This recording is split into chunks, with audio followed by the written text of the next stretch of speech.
जादुई सोने का घर। दयाराम और नंदा का कमरा। सुबह का समय।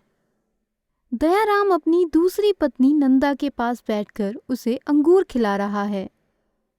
दयाराम बैठा बैठा नींद की झपकी लिए जा रहा है,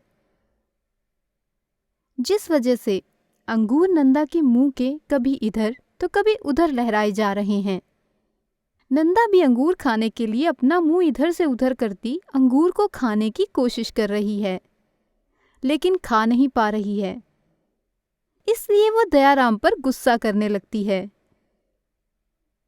अरे अरे, क्या कर रहे हो? अंगूर खिला रहे हो या फिर उसे झूला झुला रहे हो? कभी इधर तो कभी उधर। एक काम भी ठीक से नहीं होता तुमसे। अरे ओ कुंभकर्ण की औलाद, सो गए क्या? नंदा बैठे बैठे सो रहे दयाराम को एक जोर से लात मारती है, जिससे दयाराम अचानक उठता है। अरे क्या हुआ? कौन है? कौन मारा? किसने लात मारा हमको? नंदा दयाराम को गुस्से से देखती है। अरे नंदा, तुम हो क्या? हमको लगा किसी भैंस ने लात मार दिया। चुप करो जी, मुझे नहीं खाने अंगूर। अंगूर? अंगूर, हाँ ये रहा अंगूर। चलो अपना मुंह खोलो। अरे कहाँ है वो तुम्हारी महारानी रूपा? नास पिटी ना जाने कब से खाना बनाने रसोई में गई है। अरे खाना ना हुआ बीरबल की खिचड़ी हो गई, जो बनाकर लाने का नाम ही नहीं ले रही है। ओहो नंदा, जरा धीरे बोलो ना। अगर रूपा ने सुन लिया तो उसे बुरा लग जाएगा। अच्छा, तुम्हें तो बस उस कलमुई रूपा की ही चिंता रहती है। या भूख से मेरा बुरा हाल हो रहा है, उसकी तो तुम्हें कोई फिक्र ही नहीं है। ओहो नंदा, ऐसी बात नहीं है। वो क्या है ना, बेचारी रूपा अकेली कितना काम करेगी। थोड़ा समय लगता ही है। थोड़ा सब्र करो, वो खाना लेकर आती ही होगी। उसी वक्त दयाराम की पहली पत्नी रूपा एक प्लेट में खाना लेकर अंदर आती है। लो नंदा, रूपा तुम्हारे लिए खाना ले आई। नंदा बहन, खाना बन गया है, जल्दी खा लीजिए। चलिए जल्दी खा लीजिए। हाँ हाँ, ठीक है ठीक है, खाना ही तो लाई है ना, कोई एहसान थोड़ी ना किया मुझ पर। नंदा जमीन पर बैठ जाती है। उसका खाना और पानी सामने ही रखा हुआ है। नंदा खाने का एक निवाला अपने मुंह में डालती है और सब्जी तीखी होने का नाटक करने लगती है। हाय मर गई रे, अरे मुंह जल गया मेरा। अरे नासपिटी, तूने कितना तीखा डाल दिया है खाने में, मेरा तो मुंह जल गया। मुझे पता है ये सब तूने जानबूझकर किया है। दयाराम रूपा पर गुस्सा करने लगता है। रूपा, तुम भी ना, जब तुम्हें पता है कि नंदा को तीखा पसंद नहीं है तो खाने में इतना तीखा डालने की क्या जरूरत थी, बताओ। जी मैंने तो खाने में तीखा डाला ही नहीं है। अच्छा, तो अब तू कहना क्या चाहती है कि मैं झूठ बोल रही हूँ? देखा आपने, ये रूपा मुझे झूठी कह रही है। जाओ, मुझे नहीं खाना ये खाना, ले जाओ इसे, जाओ। रूपा रोते हुए, मुझे माफ कर दो नंदा बहन, मैं तुम्हारे लिए दूसरा खाना बनाकर ले आती हूँ, तुम गुस्सा मत करो। ये कहकर रूपा रसोई में चली जाती है। नंदा और दयाराम का कमरा। रात का समय। नंदा बिस्तर पर सोई हुई है। तभी दयाराम आकर उसका पैर दबाने लगता है। अरे हटो जी, मेरे पास क्यों आए हो? जाओ अपनी महारानी के पास। अरे नंदा, तुम सुबह की बात को लेकर अब तक नाराज हो क्या? जो कुछ हुआ उसे भूल जाओ। चलो चलकर खाना खा लो।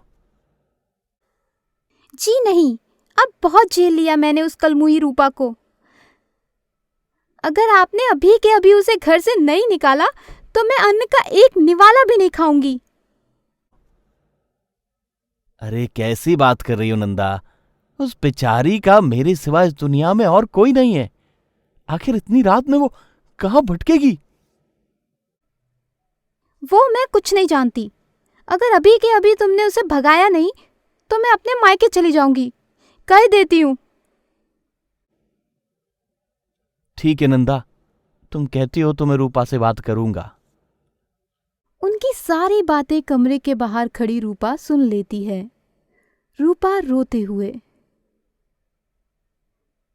मेरा इस दुनिया में कोई नहीं है, मेरे पति को भी मेरी कोई फिक्र नहीं है, तो अब मैं इस घर में रहकर करूंगी भी क्या? मेरे यहाँ से चले जाना ही ठीक होगा। रूपा नंदा और दयाराम के कमरे में जाती है। नंदा बहन, अगर तुम्हें मेरा यहाँ रहना अच्छा नहीं लगता तो मैं यहाँ से चली जाती हूँ। तुम लोग खुश रहना, खुश रहना। ये कहकर रूपा बिना कुछ लिए ही वहां से जाने लगती है। वो घर से बाहर निकल जाती है। तभी दयाराम एक पोटली में कुछ लेकर बाहर आता है। रूपा रुको, ये थोड़ा आटा अपने साथ ले जाओ, रास्ते में तुम्हारे काम आएंगे। मुझे माफ कर देना रूपा, मैं मजबूर हूं। ये कहकर दयाराम अंदर चला जाता है। रूपा वो आटे की पोटली लेकर जंगल में चली जाती है। 2 दिन बीत जाते हैं। रूपा यूं ही भूखी प्यासी जंगल में भटकती रहती है। जब उसे बड़ी भूख लगने लगती है तो वो कुछ लकड़ियां जमा करके उस आटे की रोटियां बना लेती है।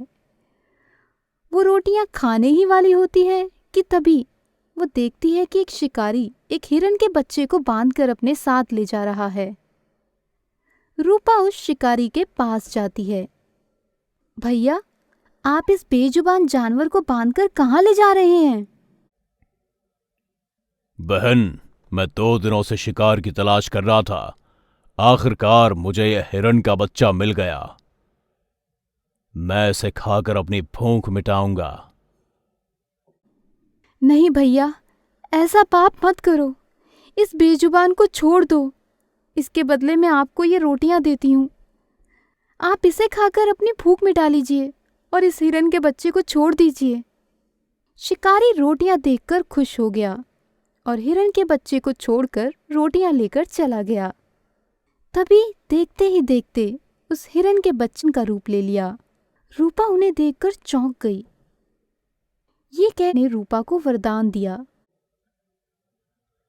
बहुत खूब रूपा, मैं तुम्हारी परीक्षा ले रहा था। तुम खुद भूखी हो और एक बेजुबान जानवर को बचाने के लिए अपना खाना उस शिकारी को दे दिया। मैं तुम्हारी इस उदारता से खुश हुआ।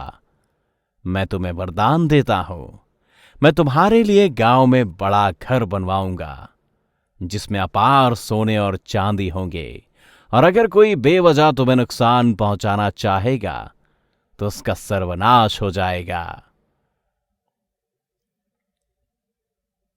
और गायब हो गए। रूपा के घर के अंदर सुबह का समय। रूपा की जिंदगी अच्छी हो जाती है।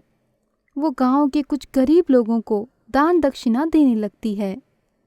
उसी वक्त उसके घर में दयाराम और नंदा आ जाते हैं। रूपा दीदी, हमें माफ कर दीजिए। हमने आपके साथ बहुत बुरा बर्ताव किया। हमें अपनी गलती का एहसास हो गया है। आप हमें भी इस घर में रहने को थोड़ी जगह दे दीजिए।